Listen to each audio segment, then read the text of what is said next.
Komisi 10 DPR RI menegaskan rancangan Undang-Undang Ekonomi Kreatif akan menjadi daya desak pada pemerintah pusat dan daerah untuk mendukung pengembangan ekonomi kreatif baik dari aspek fasilitas, anggaran maupun sumber daya manusia. Ditemui saat kunjungan kerja spesifik ke Provinsi Bali beberapa waktu lalu, Wakil Ketua Komisi 10 DPR RI Reni Marlinawati mengungkapkan dasar hukum ekonomi kreatif saat ini hanya Perpres yang masih memiliki banyak kelemahan. Sehingga perlu ada undang-undang tentang ekonomi kreatif sebagai payung hukum yang kuat dalam mengelola ekonomi kreatif. Dengan sinergi yang baik antar semua pemangku kepentingan di pusat maupun daerah, akan menjadikan kebudayaan, pariwisata, dan ekonomi kreatif memberi dampak positif bagi perekonomian masyarakat.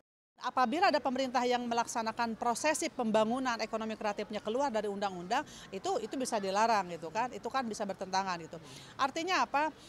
Ini tuh satu, yang pertama ini menjadi fasilitas, ini menjadi payung hukum bahwa ekonomi kreatif ini merupakan satu yang penting.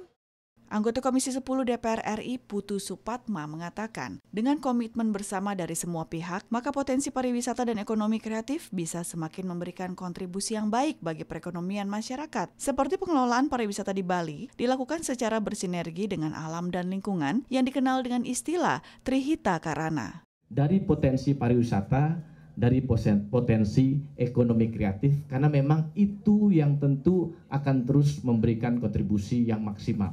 Bukan sifatnya eksploitasi, tapi justru sifatnya adalah kolaborasi atau sinergi. Dari Provinsi Bali, Syahroni TV Parlemen melaporkan.